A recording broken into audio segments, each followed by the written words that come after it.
ازيكم عاملين ايه؟ يا رب تكونوا بخير ومع القصص اللي انتوا بتحبوها، قصص المتابعين. والنهاردة معاكم 4 قصص. اول قصة يعني نقول مثلا انها طويلة شوية، والقصة التانية متوسطة، والقصتين التانيين صغيرين شوية، لكن بالامانة هي قصص مرعبة جدا، وان شاء الله القصص بتاعت النهاردة تعجبكم. ولو عندكم اي قصص جديدة، سواء قصص حصلت لكم بالفعل او حصلت مثلا لاصحابكم او لقرايبكم او اي حد تعرفوه، اكتبوها هنا في الكومنتات، سواء على كومنتات مثلا فيديوهات اليوتيوب او على كومنتات الفيسبوك.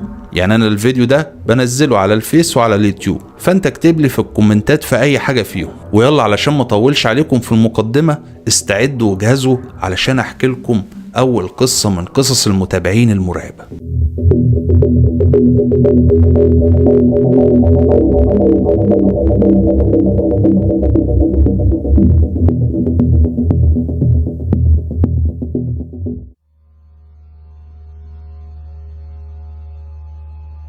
بيقول صاحب القصة الأولى: مبدئيا والله العظيم فعلا الحوار ده حصل معايا. أنا اسمي أحمد من الفيوم، من منطقة اسمها باغوص. عمي كان عنده مصنع بخور في بلد صغير تابع الفيوم برضه اسمها الكعابي، ودي قرية صغيرة كده على طريق القاهرة الصحراوي. المهم مصنع البخور ده عبارة عن عنبر في الدور التاني. العنبر ده مساحته كبيرة جدا، لدرجة ان احنا بالمصنع بالعمال وبالآلات وبمكتب الإدارة كنا مستخدمين ربع مساحة المصنع بس، وطبعا النور في الجزء اللي فيه الشغل بس، زائد ان المصنع حيطانه كلها متكسرة، زائد كمان ان المصنع ده في منطقة زراعية. كانت الزراعة محاوطة المصنع ده من 3 اتجاهات، اما الاتجاه الرابع كان فيه مقابر، وبيننا وبين المقابر شارع صغير وترعة صغيرة. وكان ساعتها الفترة دي كانت في شهر 1 سنة 2021، يعني من سنة تقريبا. كان طبيعة الشغل ان البخور يبقى من غير عطر، وفي شخص بيبقى شغلته انه يغطس او يغمس البخور ده في زيت العطر، مثلا مسك او عود وكده يعني. بعد كده في تاني يوم بيكون البخور نشف وشرب الزيت، فبنبدأ نعبيه في الاكياس والعلب وهكذا. كانت المشكلة ان عملية التخطيص لازم تكون بالليل، علشان الزيت مع البخور في الشمس كانوا بيتفاعلوا مع بعض والريحة بتطير بشكل نسبي. وعلشان هي مهمة سهلة كان شخص واحد بس هو اللي بيقوم بيها، اللي هو انا.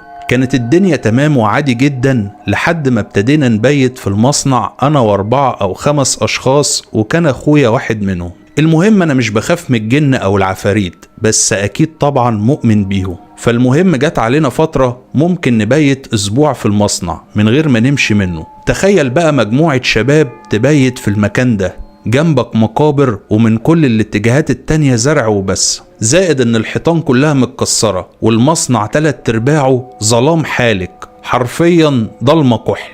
المهم ابتدينا نبيت عادي جدا ومفيش اي مشاكل، ويوم جاب التاني وجاب التالت وهكذا، لحد ما جينا في مرة صحينا حوالي الساعة 3 الفجر على صوت اخويا وهو بيقول لنا في حد بره، يعني يقصد بره غرفة المكتب اللي احنا نايمين فيها. طبعا اتخضينا وقلنا ممكن يكون حرامي. نورنا النور وكل واحد مسك كشاف موبايله ولفينا المصنع كله، ما لقيناش حد. طبعا اتعصبنا على اخويا ورجعنا طفينا النور. شوية لقينا اخويا بيصحينا تاني وقال لنا في حد فتح باب غرفة المكتب ودخل وهو معانا دلوقتي. طبعا كلنا اتريقنا عليه ونمنا تاني، واليوم عدى وخلاص. وفي تاني يوم نفس الكلام مع اخويا برضه، زائد شوية اضافات جديدة، زي في صوت رجلين وصوت حد بيخبط في البراميل الصاج، انا بتخيل بحد قدامي وهكذا. كل القصص بتاعته دي مسكناها عليه وبقينا نتريق عليه، وكمان نزعق له ونعمل فيه مقالب. ومرة في مرة بدأ كل واحد فينا يحس بحاجات غريبة ويبدأ يشوف اللي اخويا كان بيشوفه، بس كنا بنجمد قلب بعضنا، واليوم بيعدي برضه. المهم كان في مجموعة بنات شغالين عندنا في المصنع، بس بيمشوا الساعة 5 المغرب واحنا بنكمل. كان في بنت كانت بتشيل شنطتها وحاجتها في حتة بعيدة عن الناس، يعني في جزء في المصنع احنا مش بنستخدمه، لحد ما في مرة دخلت تاخد حاجتها علشان تمشي وتروح. سمعنا صوتها وهي بتصرخ بصوت عالي جدا وبتعيط، واول ما دخلنا عليها كانت خلاص فقدت الوعي واغمى عليها. المهم الحوار ده بدأ يتكرر معاها كذا مرة لحد ما جابوا لها شيخ. طبعا الشيخ اتواصل مع الجن اللي كان عاشقها، والجن قال له انا عاشقها وانا مسلم، فالشيخ رد عليه وقال له انتوا كام واحد في المصنع؟ فرد الجني وقال له على لسان البنت احنا اكتر منهم بكتير، احنا عشيرة. والكلام ده كل اللي كان واقف سمعه، والله هو ده اللي حصل. طبعا الشيخ قدر ان هو يعالجها، ومجموعة الشباب بطلوا يبيتوا في المصنع، وانا الوحيد اللي طبيعة شغلي بتجبرني امشي اخر واحد. كان ساعات بيقعد معايا اخويا، وساعات يقعد حد تاني، وساعات بيسيبوني لوحدي.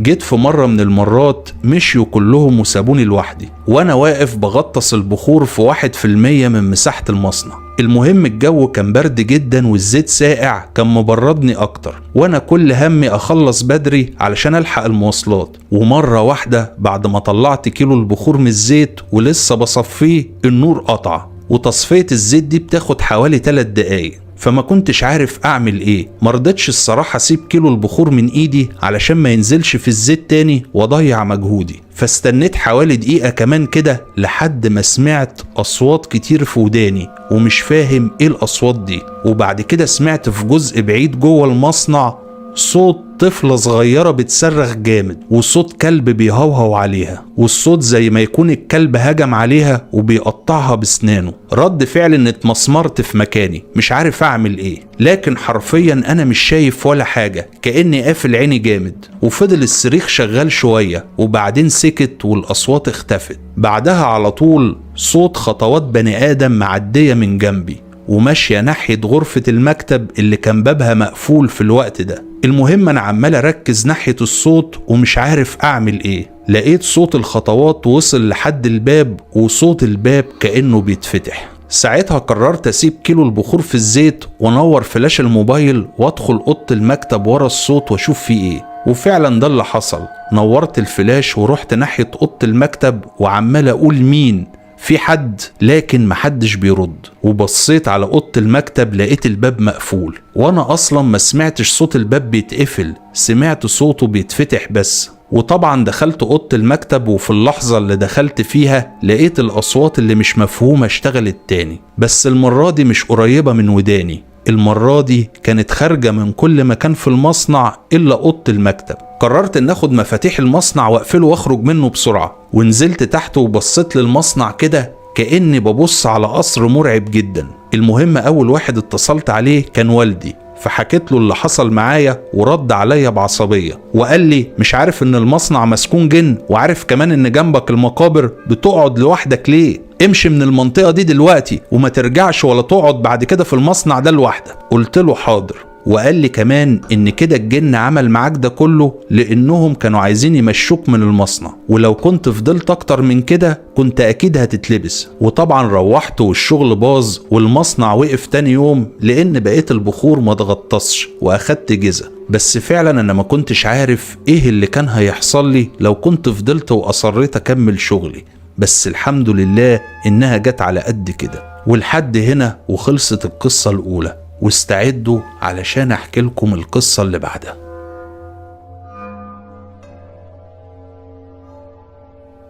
بيقول صاحب القصة التانية: أنا محمد علي من السودان، والقصة دي حصلت لي قبل 5 سنين. وقتها كنت سايق سيارة أجرة، وكعدت كل يوم بطلع أصلي الفجر في المسجد وأطلع على رزقي. لكن في يوم بعد صلاة العشاء جاني اتصال من رقم غريب ورديت. لقيته راجل وسلم عليا باسمي وقال لي: أسفين على الإزعاج يا محمد، لكن عندي مشوار ضروري قبل الفجر بساعتين. سألته معلش بس أنا معرفكش. رد عليا بضحكة صغيرة وقال لي: يا عم انت شغال تاكسي وأكيد تتوقع أي شخص بياخد رقمك. المهم قال لي: شوف يا محمد، أنا ساكن في الحي اللي بعديك، تعالالي قبل الفجر بساعتين في قدام البيت المحطة الفلانية، وأنا بستناك ومعايا أسرتي الصغيرة علشان عندنا زواج الصبح في المنطقة الفلانية، ولازم نطلع بدري علشان نلحق عقد القران. قلت له ماشي يا عم اتفقنا. قفل الخط وانا حسيت نفسي متضايق وقلبي مقبوض، لكن ما شغلتش بالي بالموضوع، وظبطت المنبه على قبل الفجر بساعتين ونص. وفعلا صحيت على المنبه وجهزت نفسي واتوضيت علشان اصلي الفجر قدام، واتحركت على الموقع اللي وصفه لي الراجل. وفعلا لقيت راجل كبير في السن ومعاه واحدة ست ومعاها طفلين،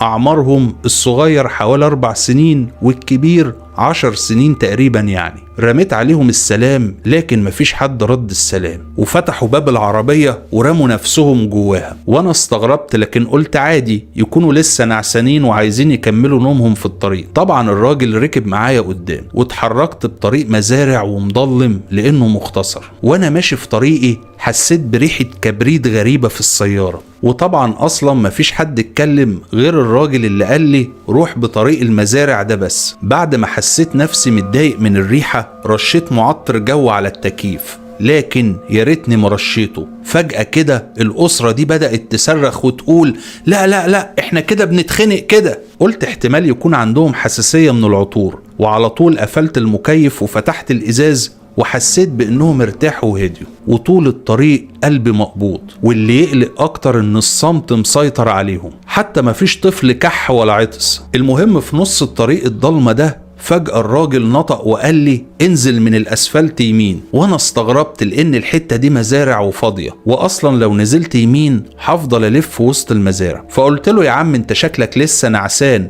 احنا لسه في نص الطريق بتاع المزارع. قال لي ايوه انا عارف وده طريقي، انزل يمين يا محمد. اتصدمت من كلامه وشكيت ان الناس دول عصابة وعايزين يستدرجوني، لكن افتكرت الاطفال والست اللي معانا واستبعدت الكلام ده، وقلت في نفسي يمكن يكون في طريق مختصر وانا معرفوش، واتوكلت ونزلت من الاسفلت بحذر. وانا عصاية الكوريك الحديد موجودة تحت الكرسي بتاعي وجاهزة بايدي علشان اكون جاهز لو في اي خطر. وفضلت ماشي وسط المزارع الضلمة بهدوء، وفجأة لمحت قدامي من بعيد نور، وحطيت في بالي انه يكون ده نور قرية بعيدة وانا ما كنتش عارفها. المهم كل ما يقرب مني النور اكتر، وفجأة لمحت من بعيد كمية من الناس معاهم اطفال وحريم بيرقصوا وسط الانوار. وسمعت فجأة صوت ضحك الاسرة اللي معايا. صوت الضحك بتاعهم مخيف جدا، تقولش كلاب بتنبح. وانا خلاص جسمي برد وعرفت ان انا وسط عالم تاني. لكن سبحان الله جاتني آية الكرسي في لساني وابتديت اقراها بدون ما اشعر بصوت واطي. وفجأة بدأ الصريخ من الاسرة اللي معايا. دوست الفرامل بقوة وانا بقرا في الآية،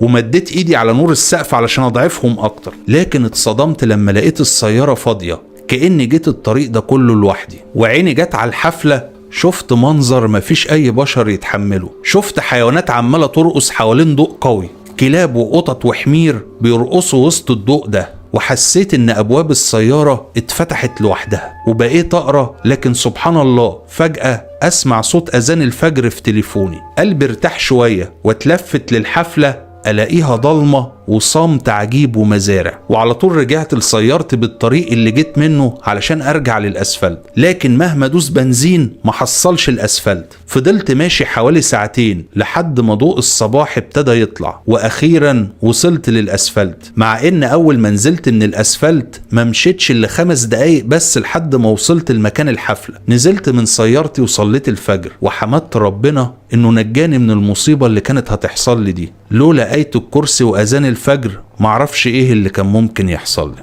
ولحد هنا وخلصت القصة التانية، واستعدوا علشان احكي لكم القصة التالتة.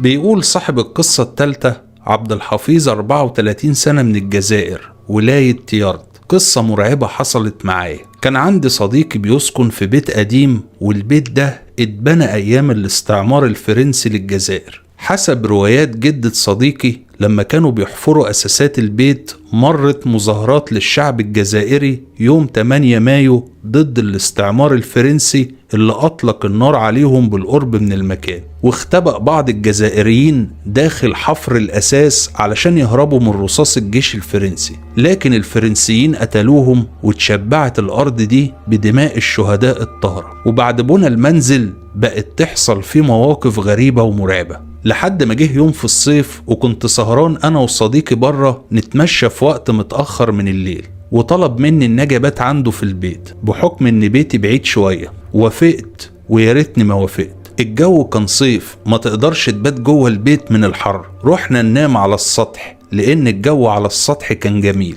والقمر كان مكتمل، تقدر تشوف كل شيء من غير ما تحتاج تولع النور. نمت عادي، وبعد ساعة ولا ساعة ونص صحيت على صوت أطفال، مع إنهم ما عندهمش أصلا أطفال. لما صحيت جيت أتحرك ما قدرتش، جسمي كان مشلول. بصيت جنبي صاحبي نايم جيت أصحيه ما قدرتش أتكلم. بصيت عند رجليا شفت 3 أولاد، لقيتهم جايين لعندي، واحد فات على يميني والتاني على شمالي، والوسطاني مشي من فوقيا ووقفوا عند راسي وبصولي وهما بيضحكوا، عينيهم وسنانهم بيضة وبتشع زي القمر، ومن كتر الرعب أغمى عليا. صحيت بعد شوية، جيت أتحرك برضه مشلول. بصيت جنبي صاحبي نايم، ما قدرتش أصحيه، وهنا شفت شيء غريب جدا.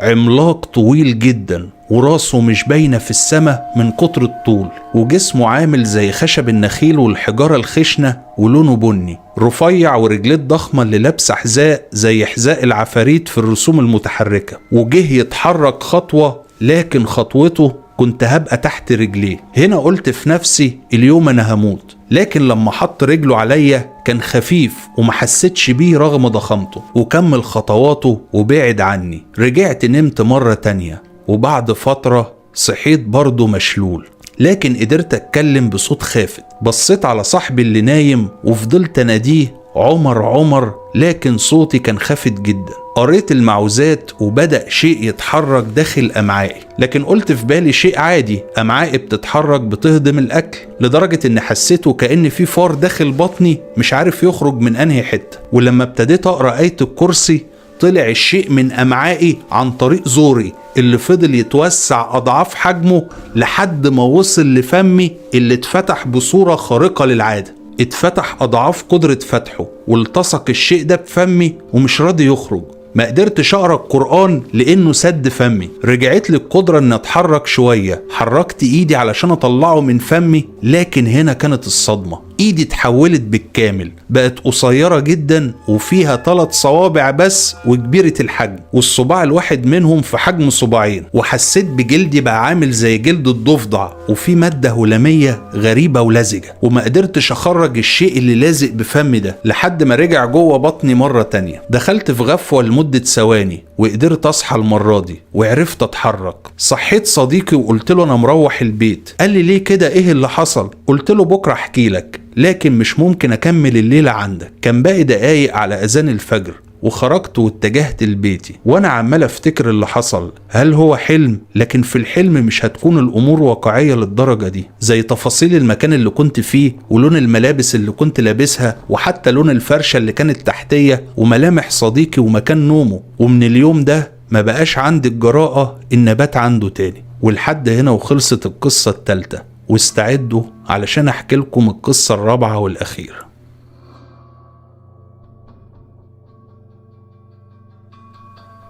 القصة الرابعة أنا حكيتها على فكرة قبل كده في القصص اللي هي الصغيرة، اللي هي الفيديوهات الشورتس الصغيرة، اللي هي الفيديوهات اللي كانت على اليوتيوب اللي بتبقى أقل من دقيقة. يعني أنا القصة دي أنا حكيتها بس بشكل مختصر، لكن المرة دي أنا هحكيها لكم بالتفصيل. المهم علشان ما اطولش عليكم، بتقول صاحبة القصة الرابعة: السلام عليكم ورحمة الله، أنا دلال من السودان. عندي قصة عن الجن حصلت حقيقية في بيتنا. إحنا بيت ورثة وكبير جدا. بدأت القصة من زمن جدي وجدتي، ما كنتش حاضرة زمانهم، بس لحد دلوقتي بنتعامل مع الجن بسببهم. القصة بدأت في يوم جد الله يرحمه شاف جواب جاي من البريد. الجواب كان مكتوب عليه سوف أحضر إلى منزلكم في يوم كذا، وكان مكتوب اليوم والتاريخ مع تحيات عباس. جدي ما كانش يعرف أي شخص بالاسم ده، ولا حتى العيلة كلها ما فيهاش شخص اسمه عباس. جدي استغرب مين عباس ده وجاي ليه، والجواب مش مبعوث غلط لأن ده جواب باسم جدي.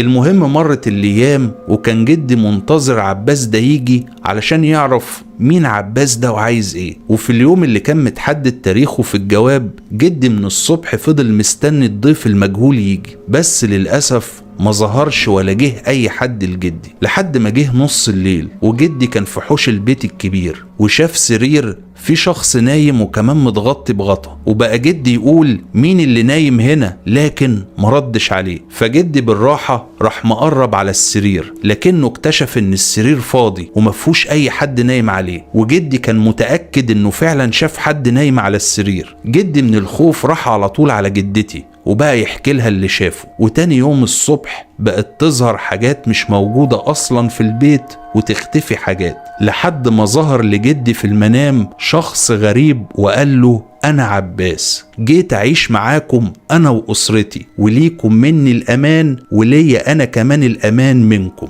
وفعلا عاشوا مع بعض أسرة متكاملة. ولما جدي كان الشغل يقف معاه بيشعر بإيد بتتمد في جيبه، فيدخل إيده في الجيب يلاقي فلوس كتير. وفي أوقات كتير كان عباس وأسرته بيظهروا في البيت على شكل أهل البيت. المهم جدي في الآخر اتوفى، وكمان جدتي، وإحنا ورثنا البيت ده ومعاه عباس كمان. ولحد اليوم وهم بيظهروا لينا وبنشوفهم وبنتعامل معاهم كأننا أسرة واحدة. الغريب فعلا إننا حتى لما بيظهروا لينا ما بنخافش منهم، وعادي لحد ما تعودنا على الوضع ده. والقصة دي إحنا عايشينها لحد اللحظة.